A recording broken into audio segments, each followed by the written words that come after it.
Hello, I'm Julia Fisher. Welcome to The Olive Tree, the programme that brings you news and interviews direct from Israel and the West Bank to find out what God is doing in the region despite the controversy and conflict that are part of everyday life there.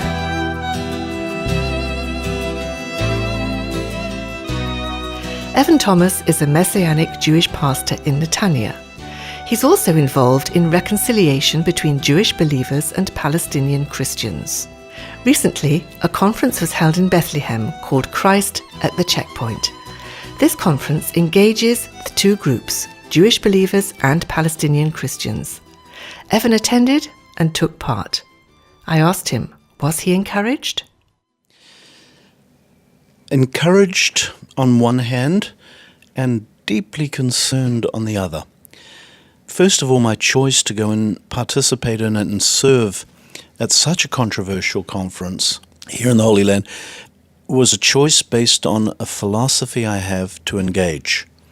We are very, very familiar with the fact that we live out our faith as followers of Jesus from the Jewish world and from the Palestinian Christian world, that we live out our faith in a context of extreme and intractable conflict.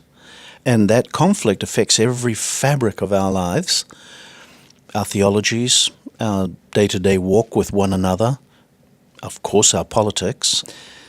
And so we realize that these things need to be dealt with. Now, there are those from our communities that stand back and say, no, engagement is too risky. From my own community, the Messianic Jewish community, many would say, no, we must not engage with our Palestinian brothers, especially if they dare to criticize Israel and its policies. It's tantamount to anti-Semitism. Those deep-seated fears and sensibilities that's touching upon. On the other side, from the Palestinian side, many are choosing not to participate. So again, why the choice? So we're dealing with the issue with the Palestinians, so many from the Palestinian Christian community, both in Israel and in the West Bank, also making choices to stand back and not be involved.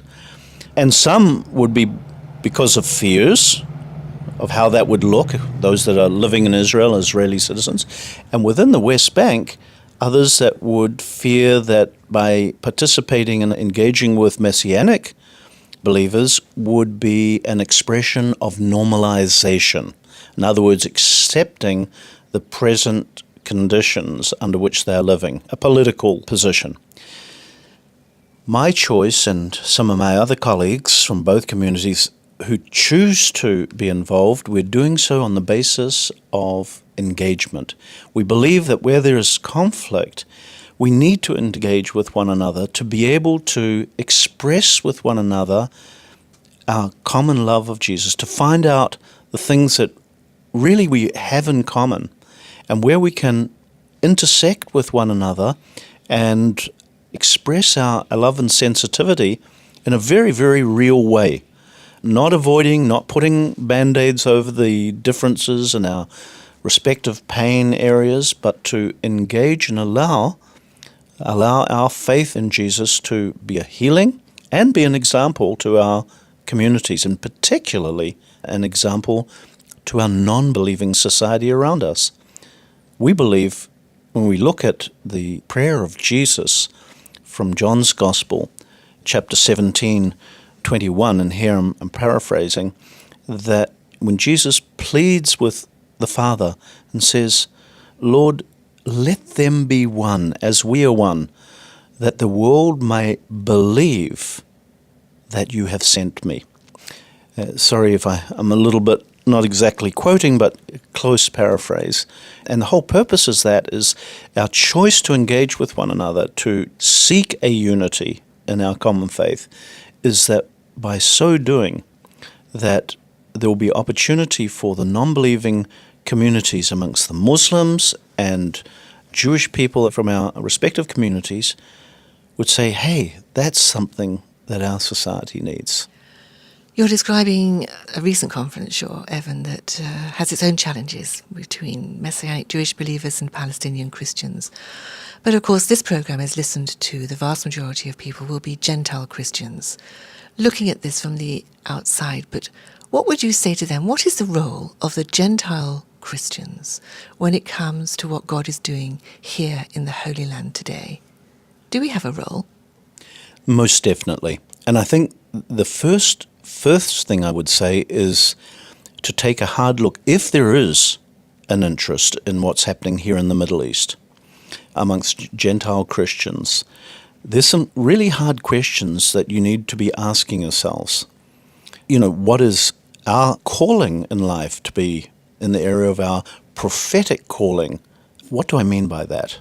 A prophetic calling, in other words, to be a voice for God in our non-believing societies. So we need to be engaged with society. In fact, we look at our societies today and they very much reflect what's going on here in the Middle East. Conflicts between, and in fact, a big part of the Middle East is right hard in the middle of our societies, your societies in the UK. So that's one aspect, is what do we as Gentile Christians, what are we doing in respect of our prophetic voice? And that needs to be really carefully thought through. The other thing is, if there is an interest in the Middle East, and specifically the Holy Land, what is God doing amongst the Jews? What is God doing amongst the Muslims? What we've seen in the past is, generally speaking, Gentile Christians have a tendency to take an interest, or even one side or the other.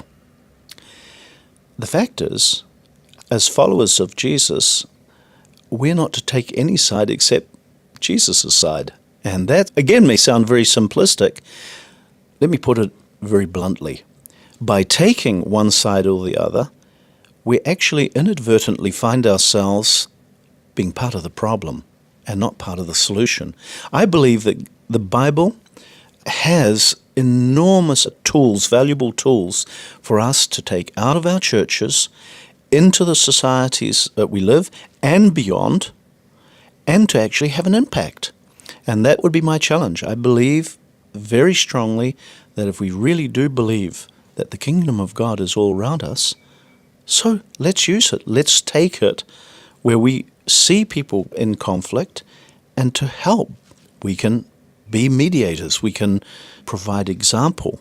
We can also make a choice to maintain a careful balance. That has to start by listening to the conflicted parties, to praying with them, to showing love in a balanced way, support in a balanced way, even when we may even strongly disagree with a point of theology or a political position, but to engage. Because that, when I look at Jesus, not only in what he was saying and teaching on the kingdom, but what he was demonstrating, he was engaging everywhere. He was engaging even with the outcasts of society, or the others, the people that came from other communities, those that were spurned by his own Jewish community.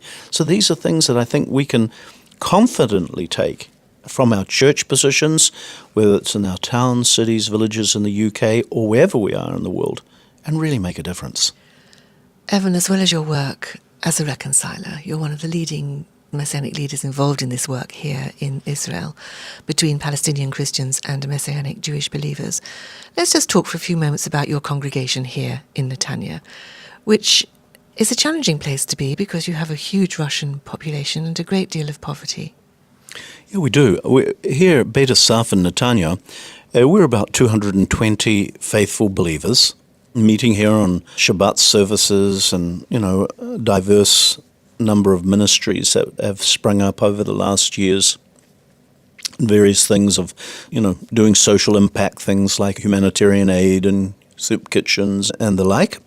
What we're discovering is that, again, we're a reflection of the broader Israeli society today, which is so immigrant-orientated. We can't get away from that.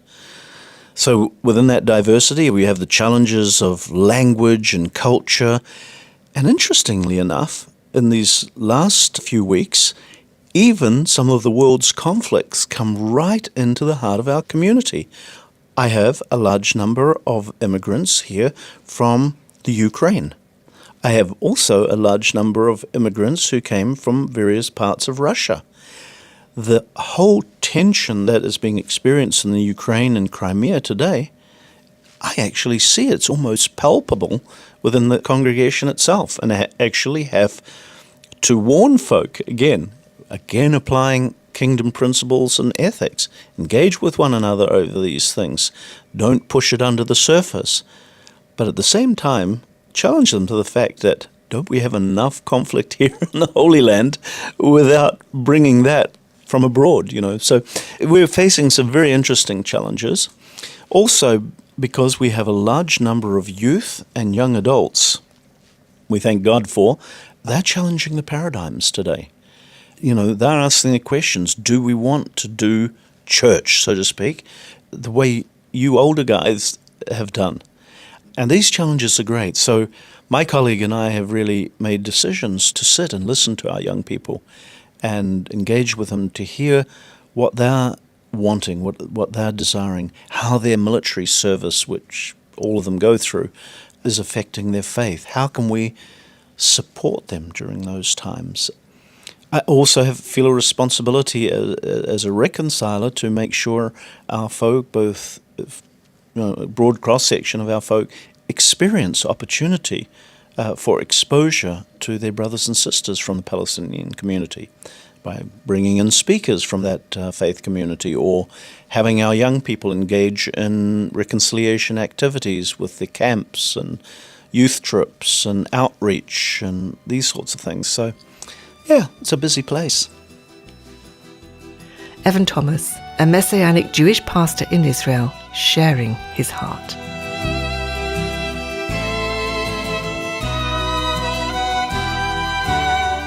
You're listening to The Olive Tree with me, Julia Fisher.